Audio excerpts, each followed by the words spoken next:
What's up, everybody? 29 coming at you today. We got another video today. We're talking about Fatal Fury City of the Wolves. And I had a chance and I had an opportunity to play it from February 20th to about the 22nd, I think. And I didn't play it on the 23rd or 24th. I got really busy with everything. And I had a really good time. Barring all the issues. And granted, this beta has issues. And we'll talk about that. And you can probably see it right now going on in this match video.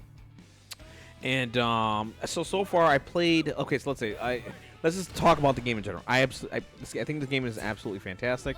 It plays well. The mechanics are really cool. There's a lot of defensive mechanics. There's some offensive mechanics. Artwork wise, the game looks fantastic.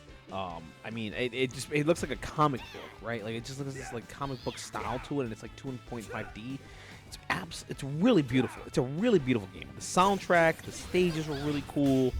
Everything about it, right?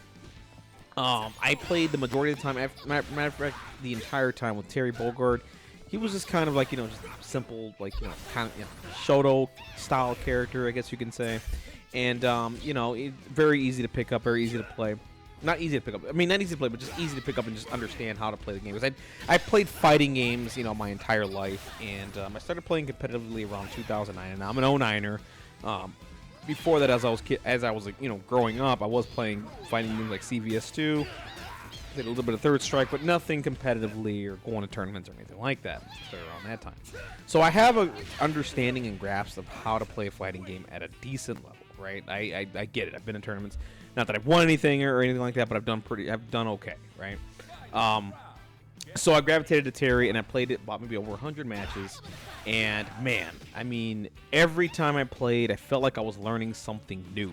And I haven't felt that way about a fighting game in a long time. Outside of, I believe Tekken.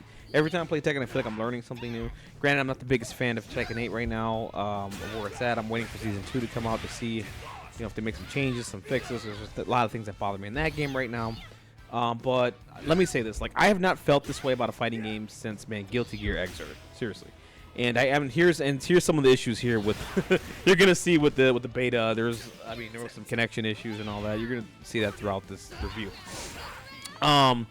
So anyways, yeah, since Guilty Gear Xrd, and one thing I loved about Xrd was, one, it was absolutely fantastic to watch. Like the characters looked great, the artwork was fantastic, but the other thing that was really good about Guilty Gear was the gameplay, and the fact that it was difficult to play and it was a challenge to play, and you could be really, really creative, and it's a game that has a lot of freedom, right?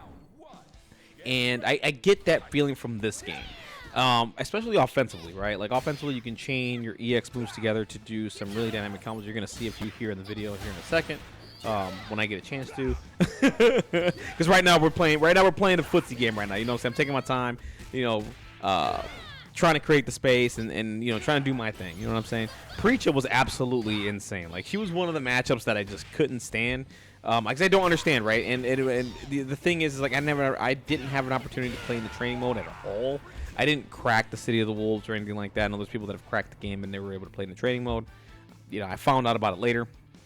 But I didn't get a chance to practice or figure out punishes. So in these matchup videos, you're going to see that, I'm not really punishing things very well. But yeah, so yeah, you can, you can chain all these combos and then you can go into your super.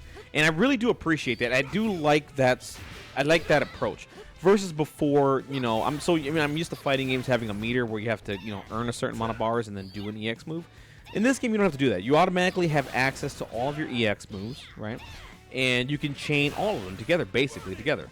There is a price you pay for that. And if you look at the bottom, there's the Rev Gear, the Rev Gear, or the Rev Gauge, or whatever they call it, right? I don't have all the names. I'm sorry about it. Ooh, and there's an SPG right there. And so here we go. We're gonna start to see some EX moves and a little combo I did there. So we'll get to that in a second. So that's the Rev Blow. And you can only do that during SPG, and SPG is this little yellow bar you're going to see, and it's about to go away here in a second. You can choose it to be in the beginning, middle, and end. And, oh, look at the super. Look at the super. We're just winning games like that. Anyway, so, yeah, that is how you get the Red Blow. Is that there's this SPG gauge that goes in the front, middle, and end. And you can choose where you want to place it or whatever. Me, I preferred it in the middle. I think it was very, very effective. Having it in the beginning, I felt like it was gone immediately. I could take advantage of the Rev Blow early, but I didn't feel that it was super effective in the mid to late games when I really needed it. So yeah, like there's the SPG. You can do Rev Guard, Rev Blow. I apologize. And so as you can see here, so he was chaining all of his EX moves, and look at the Rev gauge. It's going up to 70% right now. Now, if that reaches 100%, you're going to overheat, which basically you see this the guard gauge right under your health bar. If you were to block any moves and you get, see right now you're revving up right now. So the minute you're overheat, now watch what happens. The minute they start, I'm probably gonna die here, but the minute you start blocking and that guard gauge goes down and it turns into a guard break. And once that guard break happens, you can go into another combo, etc.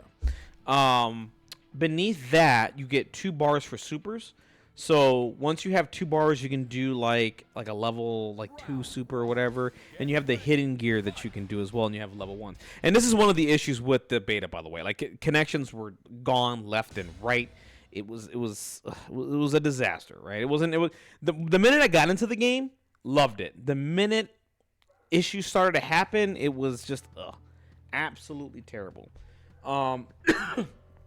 So yeah, we went over the rev meter. We went over the thing down below for the supers, the guard gauge here. And again, apologize for my recording. I don't know what happened. Something with my OBS sometimes, like it covers the top of it just doesn't record well. I have no idea why it does that, but either way. But yeah, now we're playing against Mai, and it's just there's so much to do. And also there's on the defensive side we have perfect block or instant blocks, or whatever you want to call them. Reminds me a lot of Guilty Gear. Guilty Gear has instant blocks. At least back in Exer, when you did an instant block, I believe you got a 3-frame advantage at that point. So why that was so significant was, characters can do some plus moves, and if you instant blocked it, it made it not as plus. I feel like that's the same approach here, and if you instant block, you also get back some of your rev meter. Basically how to instant block is you just have to time your block. So like just defend right there, and if you notice, if you look at the bar, it went down a little bit for the rev meter. And let me tell you this right now: you do not want to overheat right away. I'm going to be honest. Like if you get overheated right away, you're about to get blown up in this game. So yeah, and then you get a little bit of advantage, and you could do some punish and all. And that was me trying to do a super, thinking that it was invincible and thinking it was gonna like hit the just like go through and get the super and just win the round. And if you notice also, so like while we were going to the next round, there was like this pause that was happening.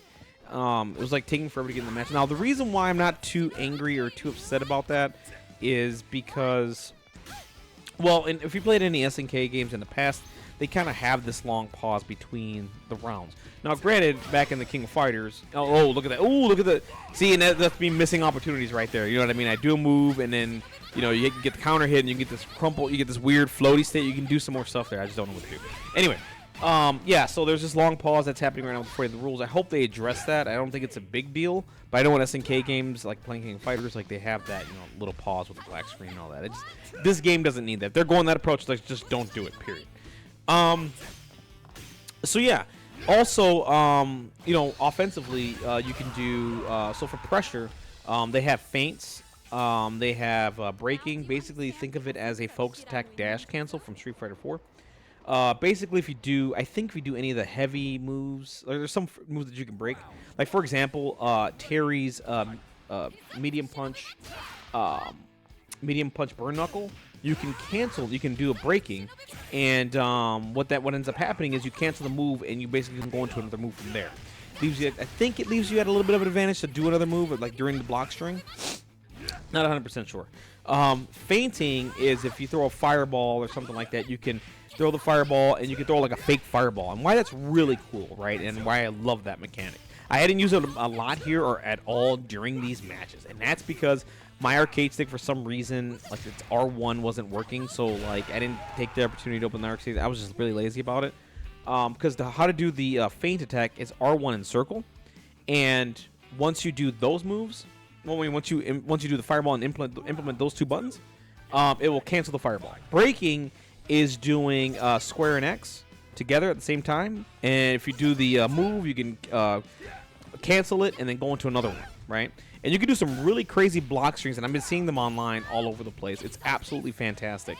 You can do some really cool block strings with it and just really generate some really crazy pressure with those kinds of mechanics. And right now, my voice is almost going away talking about. There's more, by the way. There's the Rev Guard, and I believe it's very similar to Faultless Defense and Guilty Gear. I'm not 100% sure, but it looks like it creates a little bit of a pushback. And I don't believe you take chip damage during it. And I could be wrong in the comment section. Please let me know down below if that's true or not. So you could do that too. Yeah, I mean, I think I covered the majority of the mechanics. And all that, and there's SPG like we're just talking about right now. You can get like a Rev Blow, which, by the way, I'm not the biggest fan of Rev Blow. I hope they make it so that it's negative when you block it.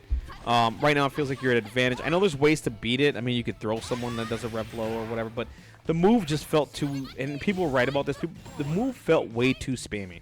And what I mean by that is like once you got it, you just used it, you just did it, and you got some stupid crumple hit, and then from there it could lead into big damage and all that. And when you blocked it, you really didn't get a benefit from blocking it at all. It was like it felt like it was plus. But yeah, now you guys see me get blown up right now. I think I lost to the Preacher, and then I'm about to lose the BJNA right now. This BJNA player is absolutely fantastic, by the way. Really, you're gonna see a lot of stuff from BJNA in this match. Oh, look at me! Oh, look at me do some combos right there. Yeah, the Rev Blow was just absolutely. I hope they address it, and they might not. Honestly, when this game releases in April, if it does release in April, and we're about to talk about that in a little bit in a second. It felt just too scrubby, and it's a thing I see like in season 2 that they might address, right? I think after a year this game's been out, season 2 maybe they'll address the Rev Blow. I mean, like right there, like you see what I mean? Like she just went, BJNA went and did a Rev Blow, and I couldn't punish it. I tried to throw, and at advantage, right? So I just didn't like that. I thought that was really, really, really scrubby. Not to say that this player is scrubby, like this BJNA player is absolutely fantastic. But I hope they address that soon. All right, so let's get it. So those are all the positives. This game is absolutely fantastic. I can't wait for it to come out. Keep playing this game. I love this game. I think it's absolutely fantastic. It's a breath of fresh air for me as a fighting game player. It makes me want to play a fighting game again. Like, I have not felt that way in a long time. Like I said, since Guilty Gear Xrd. So, all right, so let's get into the negatives. Right now, this was just a beta. I hated the fact that we did not have a training mode. I do understand that they wanted to stress test the network and figure it all out and work out all the bugs and etc. Right? I hope they do, and I hope they take all this information because it looks like we are going to get another beta test because there was a lot of there was some negativity, and deservedly so, by the way. I mean, the connections weren't great. I had a lot of there's rollback no killed in this game, so right there I could have gotten a nice little combo there off the either way, off the Rev Blow there, and I didn't. I just didn't capitalize. Yeah, so matchmaking sucked. In the matches, it felt like it was lagging a decent amount. It was taking forever to get a match. The long pauses between matches with the black screen, I mean, that was a little annoying as well. There were times where disconnects would happen after a match was over. It just going through all that. I was shocked that I was able to get in over 100 games. I'm serious. Like I did not think I would get anywhere near that, and the fact that I got that many games with with issues, that's a bit of a positive, right? I mean, I was able to get that many games in like over the span of like 2 or 3 days. Imagine if the connections were working perfectly and we didn't have all these issues. I would have played at least 200 to 300 games, and that's how much fun the game was. It was absolutely fantastic. Like. But yeah, like the matchmaking needs to get fixed. People were complaining about the menu. I don't know. Like they were saying it was laggy in the menu. It kind of felt okay. I don't know. Maybe that's I was playing on PC. I was not playing on the PlayStation. So maybe I don't know. Maybe others had issues. I didn't. I don't know. It didn't feel like that was a big deal. So I think the UI is fine. I think the menu is fine. If they want to make changes to that, feel free. I'm welcome to it. And look at me trying to open up BJNA. Oh, here we go. Let's get. Do I get to open up BJNA here? No, I think I'm dead. Okay. Either way, yeah, you're gonna see this BJNA like really whoop my ass. So with all that being said, do I see this game getting pushed back? No, I do not. I know Saudi Arabia just they have the World Cup. They threw in a lot of money into this game for the tournaments, and I don't see this game getting pushed back. Do I think the game needs to get pushed back? If the issues persist, you need to think about it, because what I don't want for this game, and people are right on this. I mean, I've been seeing a lot of reviews, and a lot of people are saying delay it, and you don't want this game dead on arrival. I agree. The reason why it won't be dead on arrival, the game is good. Okay, a lot of people are gonna buy this game. They're gonna play it locally. Now, online is very important. If we're talking 10 years ago, I wouldn't have cared as much. Now, online is very important. People are playing more at home than they are in person. It's a thing, right? So, BJ is about to finish me.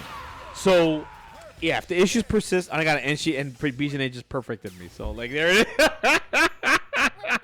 I got worked. But yeah, I mean, if the issues persist, go ahead and do it. As you can see, I think this was 38 matches. I mean, I was winning at about 59%, so that was pretty good. I mean, I don't know, not too bad for me.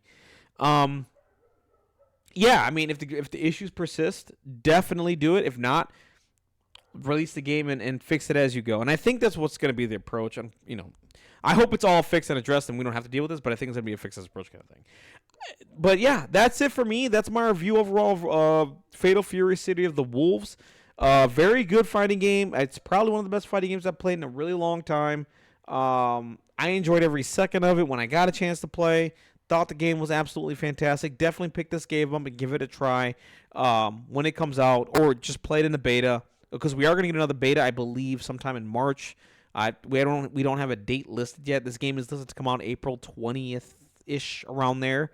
So definitely pick this game up when it comes out and enjoy it. Don't let this game become dead on arrival. Even with the issues, you got to believe NCK will fix this, right? They have to. So just trust in them because this game looks like this is going to be a big hit for them, and I'm proud of them, right? Like, this game looks like it's going to be a huge hit for SNK, and really going to be making a lot of money, and the tournaments are going to be absolutely fantastic. All right, guys, if you guys came to me for a like, dislike, comment, and subscribe, give me your thoughts down below on Fatal Fury: City of the Wolves. If you played it, let me know your thoughts down below. What did you think overall of the game? This is a game you're going to be picking up in a couple of months and playing and going to tournaments for, or just playing it at home, whatever. Just give me your thoughts down below. Like, dislike, comment, and subscribe. Do all those things y'all got to do, and I will always, now going forward, having Fatal Fury: City of the Wolves content. Have a wonderful, blessed day, guys. I'll catch you on the next one. Peace.